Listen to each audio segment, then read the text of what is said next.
What's up, Grinder School? This is Characters, and we're doing a hand history review video today. I'm going to go over sort of 5 or 6 hands, depending how many we get through, that I've played at 50 no limit, 6 max, on Joker Stars. And the first 3 of these are interesting hands because they're hands where I take what you might consider to be somewhat unconventional, strange, very aggressive, very value orientated lines that are like against most people would be ridiculously thin for value. But the important thing about these lines and these hands is that my opponent is the same guy and all of these, and it's this player here, this aggressive boy. So to give you some sort of backdrop on the situation, he was basically opening like ridiculously wide from all positions, like 43% under the gun.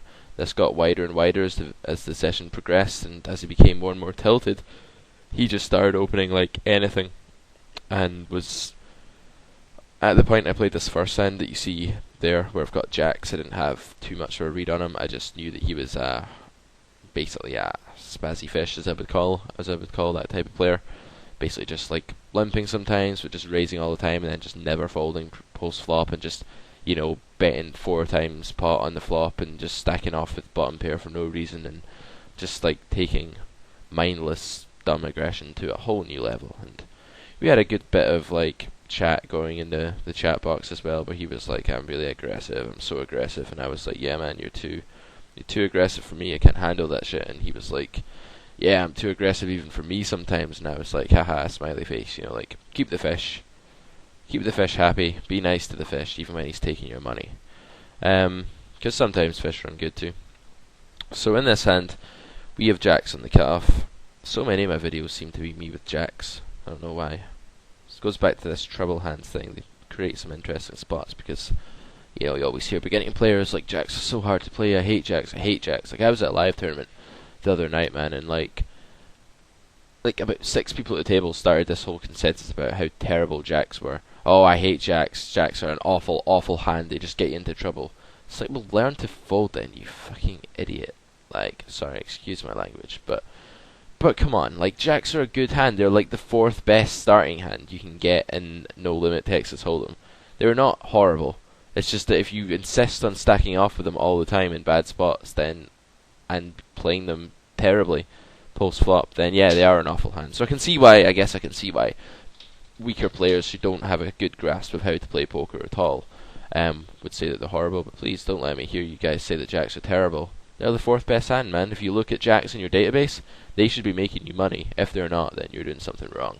Anyway, side ran over. Just wanted to throw that out there. So we open and get called by, let me just go back to see my open size there. Alright, so I make it 3x. I got a weaker player here. I don't have anyone really 3-betting me too much. I want more money in the pot, so 3x is the minimum. I'll make it here. If I ever read that he's like super aggro at this point, I didn't know that he wasn't ever folding his big blind or anything like that. I was quite early on in the session. I'd probably just 4x here, just get more money in the pot versus this guy. But anyway, as played, 3x is fine with the info I have. We get a flop of 9, 5, 7 rainbow. Awesome board for us. He goes ahead and donks pot. So at this point, remember, my reads are not as they appear there. I don't have that. I don't have the 50 hands on this guy yet. I probably have like 5 hands on him. No, 10 hands on him, something like that. And he certainly seems very incompetent, put it that way. So when he donks pot here, I basically think he very rarely, if ever, has a set or 2 pair or an overpair that's better than mine. I just feel like I have the best hand here like 96% of the time. Reason being that like these aggro fish will like check call and check min raise when they have like a set and things like that. So not that a set would be a big part of his range or a worry anyway, but you know, like 6, 8, 9, 7 sets over pairs like queens plus, I'm just taking those right the hell out of his range. Like, I just don't think he has these hands when he donks pot here, like, ever. Maybe he does very rarely, but not often anyway. So he bets 3, and I definitely want to raise here because while it's true that he can continue to bluff on future cards, a lot of cards are kind of bad for me in that like any queen, king or ace kind of kills my action.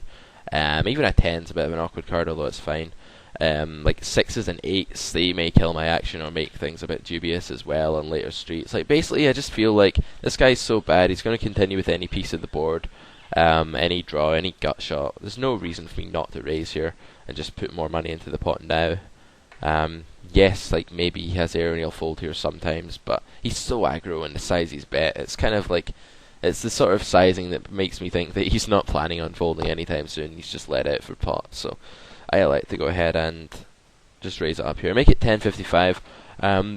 The idea behind my sizing here is that if he calls, we've got like 26 in the middle with like sort of around a pot size shove left for the turn. So if I get a good turn card and I think he's stacking off with any 9, any 7, any 8 6s, any open end straight draw, any stuff like that, 2 overs and a gutter, who knows, I'm just going to shove it on the turn because lots of river cards can be kind of bad for my action, although probably against this guy it's not too much of a concern. But you know, I just have so much equity on most like good turns for me that I just, if I can like set it up, he's obviously helped me do this by donking, but if I can set it up so that I have a pot size shove left, then I certainly want to be doing that and getting it in over 2 streets here, because it's just going to be more favourable textures for us to get it in over 2 streets, considering our equity when called, than there are if we get it in over 3 streets. Because more cards can roll off that can make it such that he maybe folds like a weak 1 pair hand, like a a straight making card or a overcard of some sort, or possibly even 2 overcards could roll off. But if I get like a king turn, I'm probably still gonna jam and expect to get called really wide by this guy, or possibly I'll bet like half pot and then shove the river or something like that. But yeah, I think I can probably make this even bigger here. I think if I make this like 11.50 or something, like just given the player type, he's just so likely just to continue anyway, and then I've got an even better turn shove, like it's less for him to call, I'm more likely to get called on the turn and get it in more easily. So maybe I can even make this a little bit bigger. The other option is to make it small, like $7, and then do this over 3 streets, which if I had aces here I'd be completely fine with. Well, I'd be okay with. There are still cards that can kill my action, that can roll off, but if I had like say 6-8 or something, then I'd be more fine with that. But I think with jacks here it's good just to be getting it in as quickly as possible when we're so far ahead of his range right now for felting.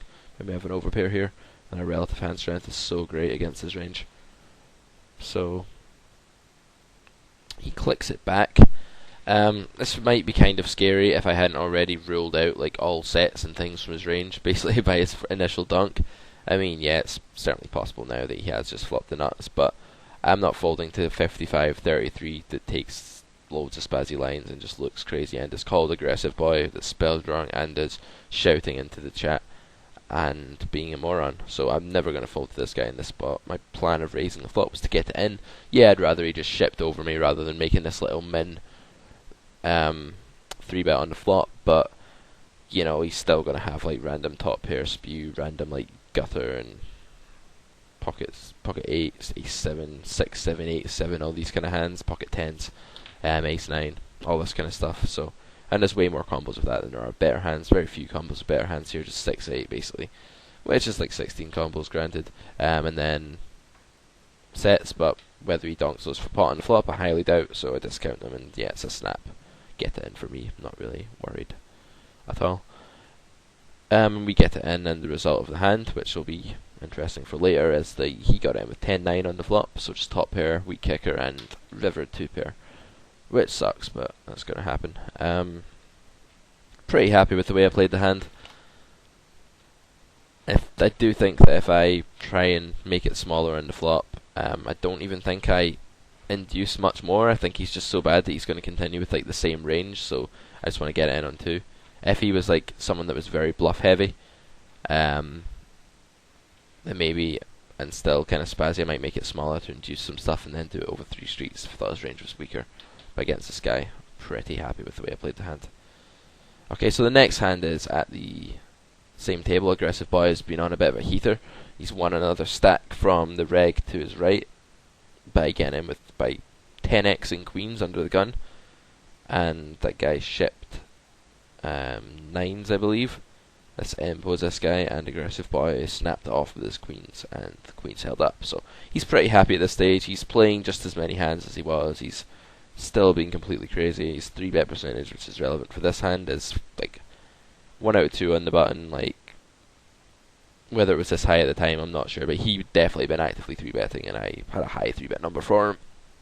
He makes it 5. Usually if someone 3-bets my hijack open from the button, I have a hand like 8s, and I don't have any reads or dynamic with them, it's a very easy fold unless I'm deep. Just because out of position, I'm not going to have a profitable call to set mine here. I'm going to be flopping like under pairs consistently, second pair. All these kind of hands are going to play horribly against an unknown without the lead of aggression in a 3-bet pot. Just out of position, it's going to suck. So usually I'd fold here, but because I think Aggressive Boy is so bad, I think that if I flop a set, I get a stack like 90% of the time, which immediately makes my call profitable, just about. And then I think that when I flop an overpair as well, it's just going to be profitable to get it in. And if I flop like, if flop comes like 9-6-3, I can probably just get it in, and he's going to have like a pair of 6s or like ace queen like often enough. He's not going to fold like ace queen high ever post flop to me, basically. Like by this point, I've got more of a read on him, and I know that he's actually completely batshit insane. Like he's completely bonkers, like off his head. Like he has not folded like once. He's just, I've seen him get it in with like ridiculous things and suck out and like shove like a stack into the flop, and then the guy folds and he shows like a gutter and just things like that. Just really crazy stuff he's been doing. So my plan is both to get it in when I flop a set and to get it in on good boards. This board is like good enough for me. Basically his range when he 3-bets me is going to contain loads of random unpaired hands. I have a pair already, which is awesome. To sound very basic, but yeah, it is awesome against someone with such a wide aggressive range and such aggressive tendencies. So he's gonna, what's he gonna have flopped here? Like a lot of the time, he's just gonna have like ace king, ace queen, ace jack, king queen, king jack. These Miss Broadway hands. Yeah, he'll have like a pair of 10s or a pair of 9s sometimes, and sometimes he'll even have a diamond with a pair, which really sucks for us because we're not gonna be in good shape. But the vast majority of the time here, we either have the best hand already or we have a live draw. Like the vast majority, because his range is so wide. So one of those is usually true. Therefore, I think that check raising this flop all in is just going to be good if he bets like big, like I'm anticipating. The reason being, he's going to call it off with any lone diamond, which we're, you know, ahead of, although not in great shape with. But he's also going to call it off with like any pair. He's going to call it off with like 5, 6s. He's probably even going to call it off with like ace king without a diamond a lot of the time and stuff like this. This is how crazy this guy is. So you need very specific reads for this, obviously. But I do believe that, and a lot of time I think even if he folds, we pick up such a huge amount of money, and I feel he's betting this pot on this flop with like his whole range. I bet show you what he actually does first. So he bets pot. I think he's doing this with like anything. I think if he has like ace king of clubs, he's doing this. If he has like ace deuce of clubs, he's doing this. If he has like 4 or 5 of hearts, he's doing this. So but by shoving here, like I basically like pick up all that dead money and take away whatever equity he has the times he does fold. He's bound to have some equity against me here usually with overcards. And then we can get it in against like random, like a hand like ace 7 with the 7 of diamonds, and like just all these terrible hands, like just the lone king of diamonds, like just a pair of 9s like without a diamond. That's not great for us obviously, but we still have equity against these hands, you know. I don't think we're ever in, well, we are in bad shape sometimes, but I think that this is okay just because he's going to just call us off with anything basically. Like we're going to get in against like 3x and you name it basically. So it's a very unconventional line for me to check jam this flop, but I'm not folding here. I have too much equity against someone who has like close to any 2 cards here. And if you stove 8s versus any 2 cards on this board on my hand, I'm not saying his range is as wide as any 2 cards, but it's pretty much like not too different from that equity wise. So just to give you an idea, like this guy's just that crazy.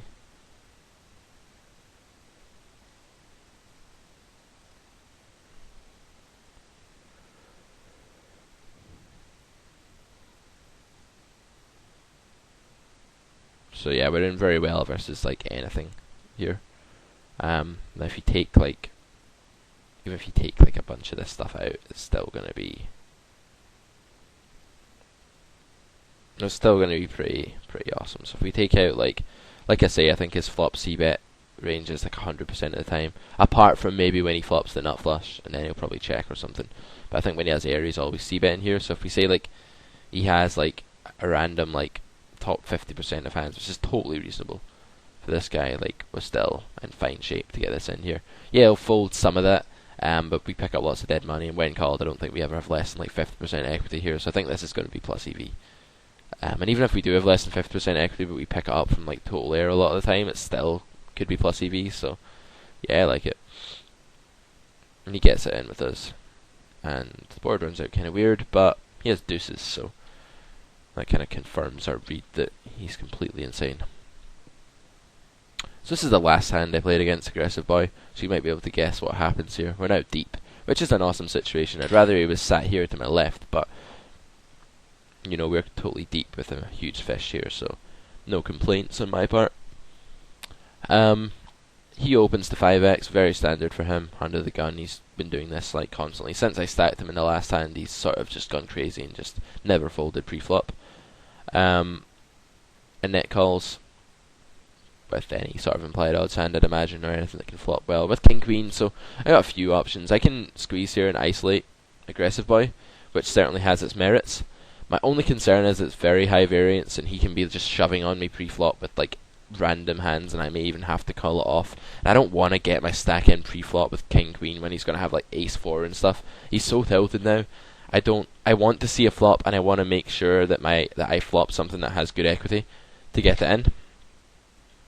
Because I feel like, although King Queen may be slightly ahead of the random hands he's shoving on me pre-flop, it's not going to be doing so well that it's better than, you know, calling, flopping top pair, and then getting him to stack off with ace high. Like, I'd much rather do the latter, because I do believe he's going to stack off absurdly wide post-flop. Any pair, any gut shot, stuff like that, and I can just shovel heaps of money into the pot if I flop top pair. So I like seeing a flop here. The presence of the net doesn't really bother me, because when I flop top pair, you know, he's not going to have dominating hands. He's going to be 3-betting ace queen and ace king, I'd imagine, even this net. So I'd imagine that if the net's going to play so straightforwardly, basically, if I flop top pair and the net like raises me on the flop, I'll just fold, because he just has a set like always type thing. So I'm going to play like very straightforwardly versus him, and very like aggressively versus Aggressive Boy when I flop a hand. And if I don't flop anything, I'm just going to give up. If I flop a draw, I'm going to play it very passively, because he'll stack off with ace high kind of regardless of what I do. So getting it all in with a draw makes no sense when I only have like 50% equity against his range, when I can just call him down and get it in anyway if I make my hand, and then fold and save myself a stack if I don't type thing. So there's no reason to play draws aggressively. That's kind of my plan. Be passive with draws, be very aggressive with made hands, because he's going to stack off so wide, and play very straightforwardly versus the net. And all of that like more than makes up for my positional disadvantage here. It's like a very, very easy call. Folding here would be the worst thing in the world when we're 200 big blinds deep with Aggressive Boy himself. So we call, and also, of course, the big blind can't resist. He's coming along here with like 10-8 offsuit. Everyone just wants to flop a pair against Aggressive Boy, basically. That's the table dynamic. We get like a dream flop here. King, deuce, deuce.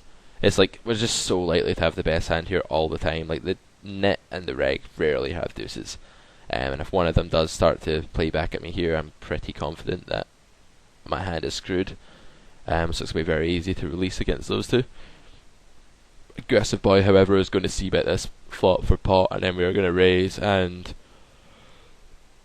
we definitely want to be raising on the flop, just because there's no merit to letting someone else come along with like King X, really, because, well, I guess we can. I guess they do have worse kings in a range, so calling flop could be okay, but we're out of position.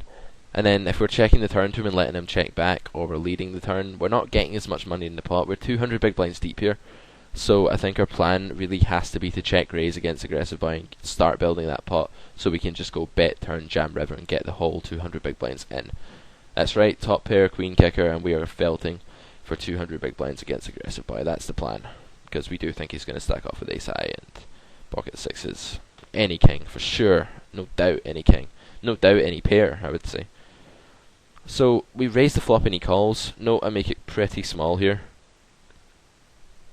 My sizing is not too big. Basically, this is enough for me to bet turn jam river if he calls, right? So there's no sense making it any bigger on such a dry board, just because we want him to be able to have loads of room to rebluff and rejam. If we make this like $30, like he's just gonna, he may fold like ace high. I don't think he's going to fold anything to this size. That's why I choose this size. Like, yeah, he might fold like total air, like queen high or something. but I don't think he's going to fold ace high or a pair ever to this size, and these are the hands we're looking to stack. So we're just going to build the pot gradually versus him, bet turn, and then have him like committed to call river with whatever garbage he has. So that's the plan, and of course we're playing our hand like it's quads. We're playing it super fast and aggressively, because we just know that we're crushing his continuing range, because it's like come on, when does he have a better hand here? Sometimes he has trips, but that's like so rare compared to when he just has ace jack and stacks off, or he just has like pocket sevens and stacks off. So we're crushing, like totally crushing his range here. So he calls, and the turn comes a four of hearts. Again, good card, nice brick. The only question is how much to bet.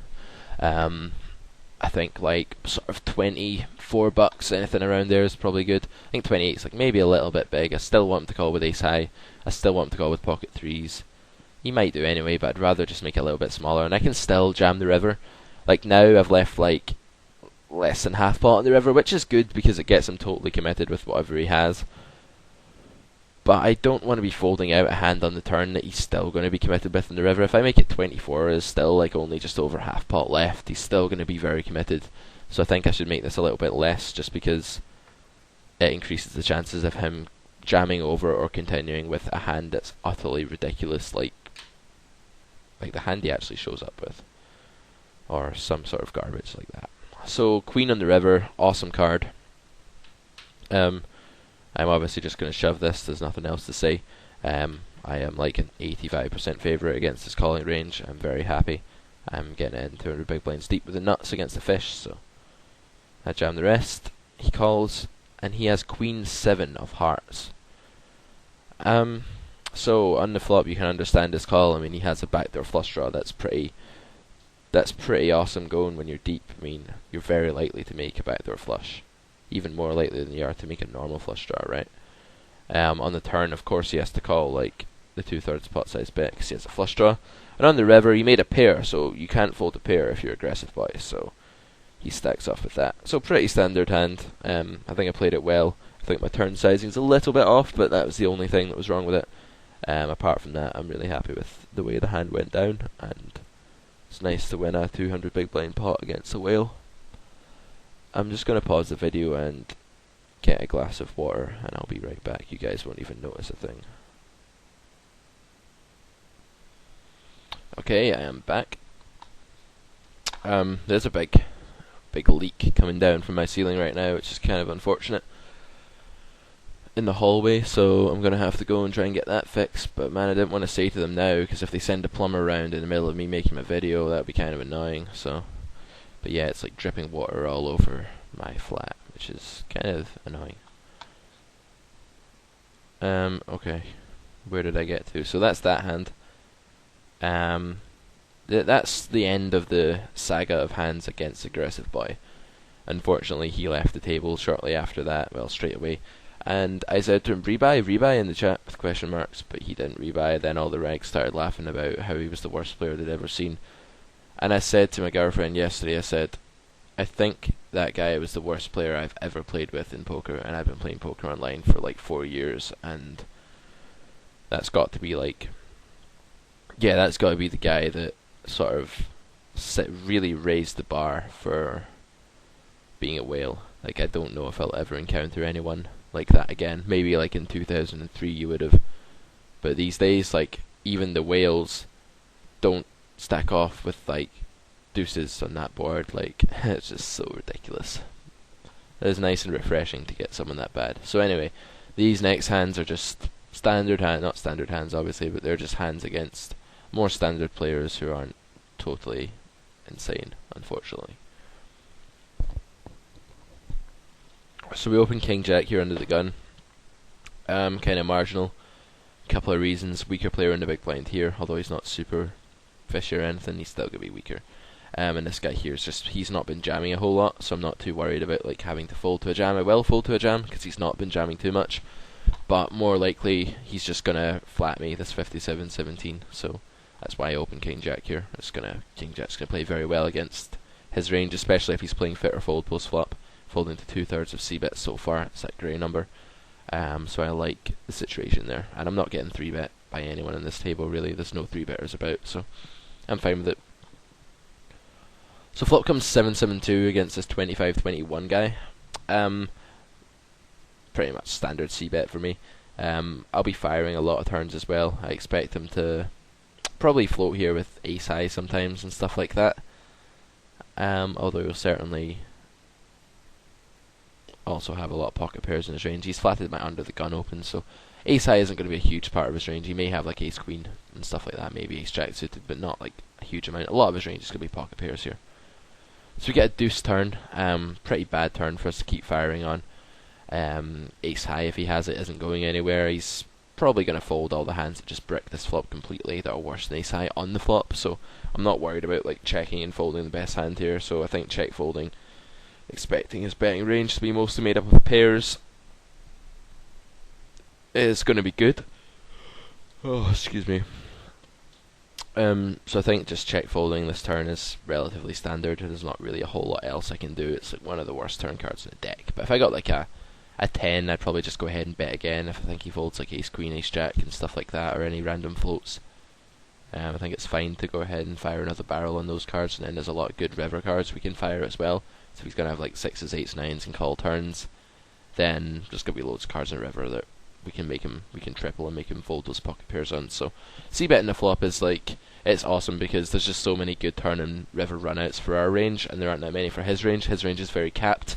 It's going to include mostly like no hands better than like pocket jacks.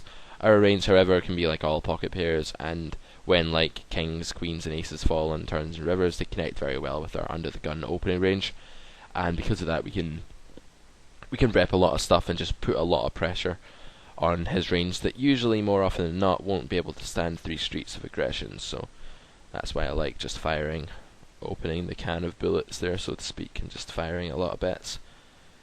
So we check this turn, he checks back. So when he checks back, what does he not have? He probably doesn't have like I don't know, I'd say he probably doesn't have a boat ever. He probably doesn't have like 10s or jacks too often either. Maybe like doesn't even have 8s or 9s. He's like, but he may check 8s or 9s back on the turn, like a lot of regs do. He seems very passive so far, 0.03 aggression factor, so it's certainly possible he checks back with some pocket pairs, and then he's got ace high. Okay, so on this river, I take a kind of weird line here. I don't know what I think of this line, actually. I bet $12, so I overbet the pot.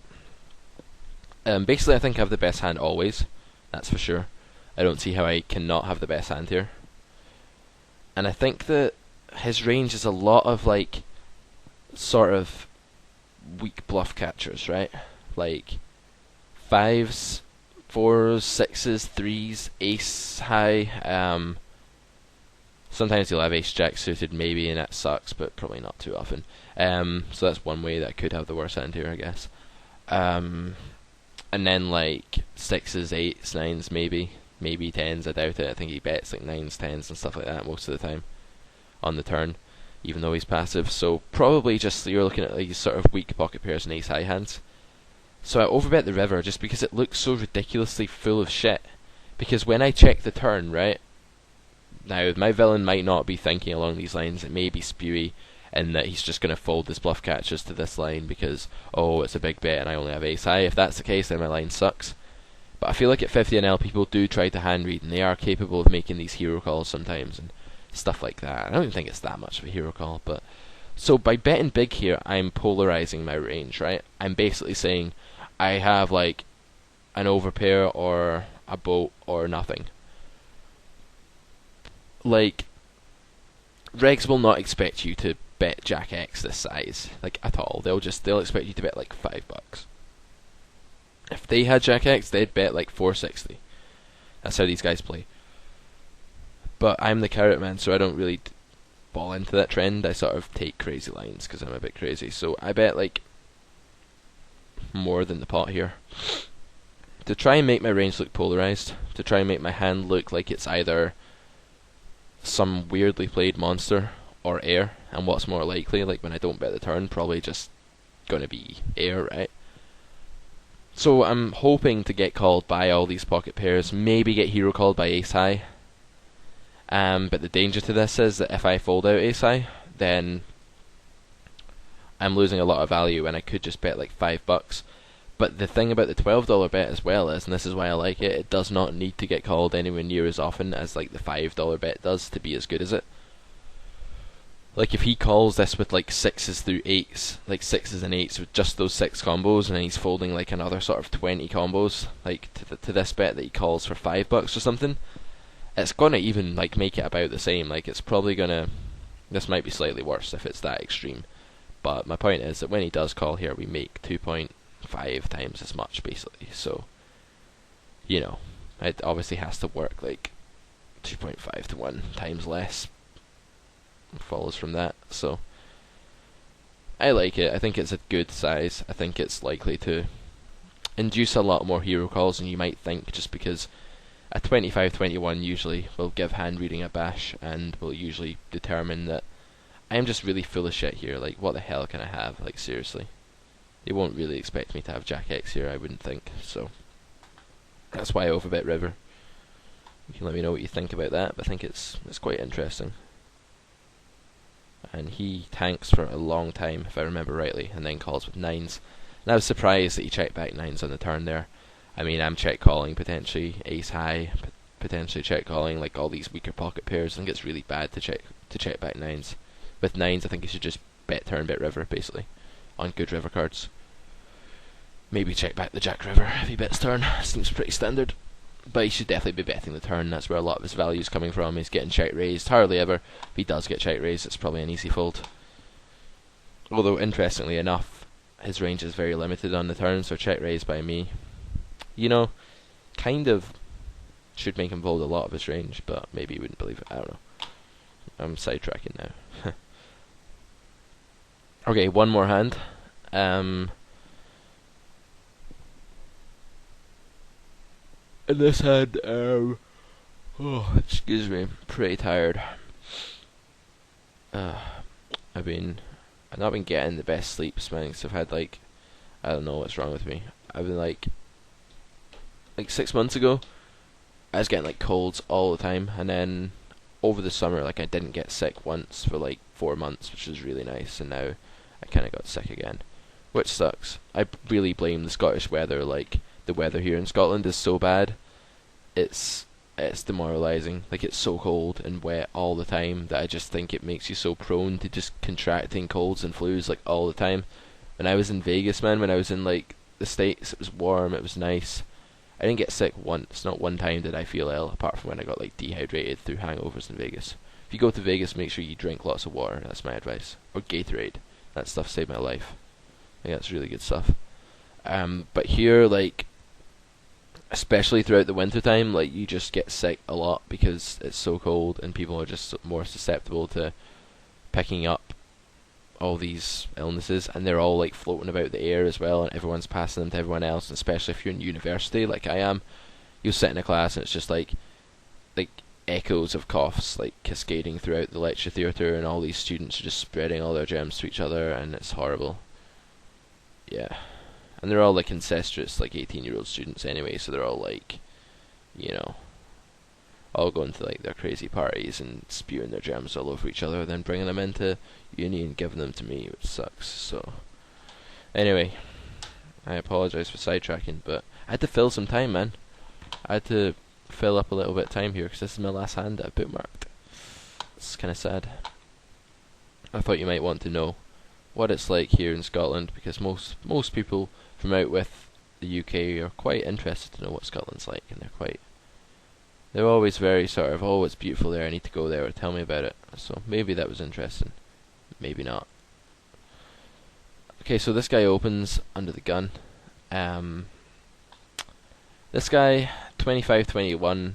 These stats are kind of accurate. I remember this being at the end of the session. So his early position opening stats are fairly wide. Like, he's opening from all positions so far, like 27% so far and stuff. So I kind of infer that his range is not as tight as most people's would be for opening under the gun here. I have a very nice hand, and I have a blocker. And yeah, this is like one of the best hands for me to be 3-bet bluffing this guy with in this spot. I wouldn't be 3-betting too often here. I've toned down a lot of my 3-betting because people are spazzy, but at these stakes. But this guy is like, he's folding to 80% of 3 bets. I think it just looks really strong. It gets like a whole load of respect. One disadvantage to this play is that there's a fish in the big blind who may just decide that he wants to come along and call with random broadways that dominate me and things like that, and that kind of sucks. But then again, I probably have a decent amount of, I have position on him, and I probably have a decent amount of fold equity with my continuation bets when he misses the flop, so it's probably not all bad, and my hand doesn't like flop terribly. It flops okay. It can certainly flop a lot of good stuff with equity that will help me in my cause, so I like this play. But if I had like 2 fish here, I probably wouldn't do it, just because it's too likely. I'd rather just like flat or fold, but it's just too likely I'm getting cold called by fish. So he calls. I think his range at this point is fairly tight, probably like tens plus, tens through to queens, certainly, maybe kings and aces too, although I'd expect to 4-bet some amount. But a lot of people will flat those there just because it looks so strong to 4-bet, especially if they perceive their opponent to be 3-betting light, which he may well do. And then there's ace king, possibly, although I think that gets 4-bet the vast majority of the time. Ace queen, perhaps, ace queen suited, stuff like that. Quite a tight range, basically. I mean, he folds to 80% of 3-bets, so I wouldn't imagine he's peeling this too wide. We get a good flop. Like jacks gets there. Apart from that, we have the best hand most of the time here. I don't know what else he can have here. He could have 8s potentially, but probably not. Hands like ace queen, 10s, queens, I'll probably peel like 1 street, especially like queens will. So I think like c-bet here, just keep our range wide. Get called by, maybe if he has king queen. I don't think he has king queen. I think he probably folds that pre-flop. So if he has a hand like queens, ace jack, ace queen, he'll probably peel 1 street here for sure. So he calls and he leads his turn really small. And I looked at the stacks here and I thought, well, if I flat here, there's going to be roughly a pot-sized bet left on the river, so I'm still going to have the option in position here to just jam the river if he checks me. And I thought that he doesn't have a draw very often here. Like, he probably has like 1 combo of flush draws, and that's ace queen of clubs, and that probably raises the flop most of the time. So he next to never has a flush draw here. So I think his range is like mostly just like pocket queens. Like, I think he just has queens like so often, or maybe like a jack that he randomly peeled with. Maybe he has like,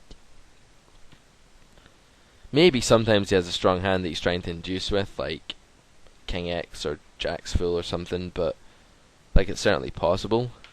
But this feels like some kind of weird blockery bet with a weaker hand, like a jack or pocket queens or something. So that was kind of my read, and I elected to call here because I felt it would be that if I jammed, I was basically only getting called by better hands, which is probably true.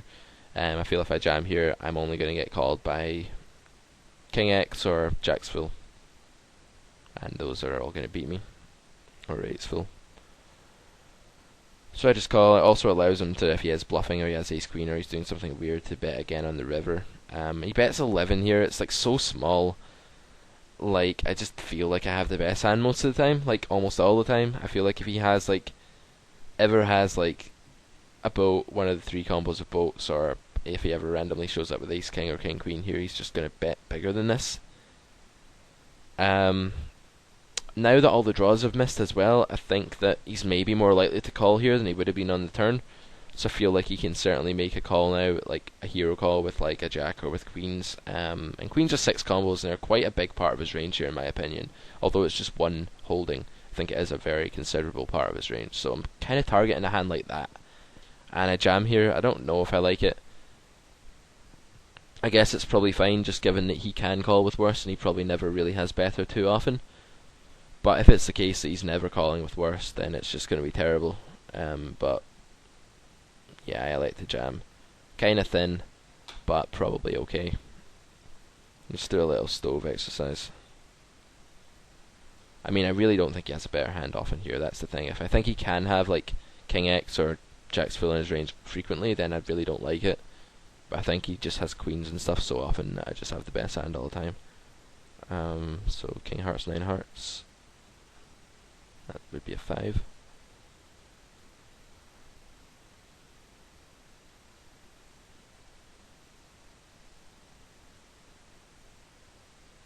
Okay. And then So let's say queens are the most likely hand, so he has all combos of that. And then maybe he has like one combo of, maybe he has like ace jack suited as well for this line.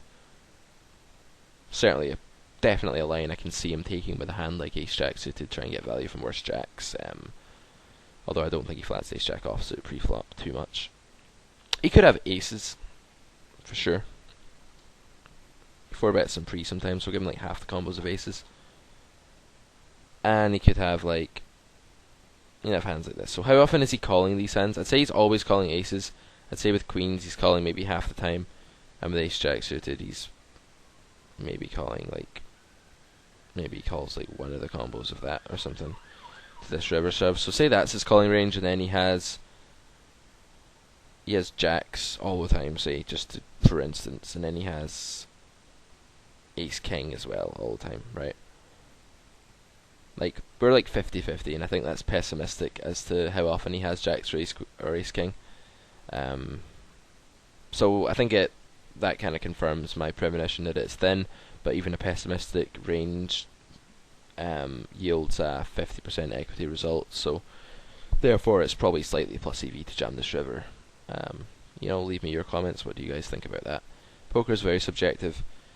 You sort of do your own analysis and hypotheses on spots, and then people may have different opinions and different sort of evidence for different conclusions, so feel free to disagree and let me know what you think about that. But I think it's probably good. Slightly, but not like great or anything. Okay, so I'm going to round up there for today. Hopefully you enjoy that format of going over those hands. I felt they were quite interesting. And let me know what you want in the future as well. PM me or leave me comments. And I'll see you all next time. This has been Characters for Grinder School. Thanks.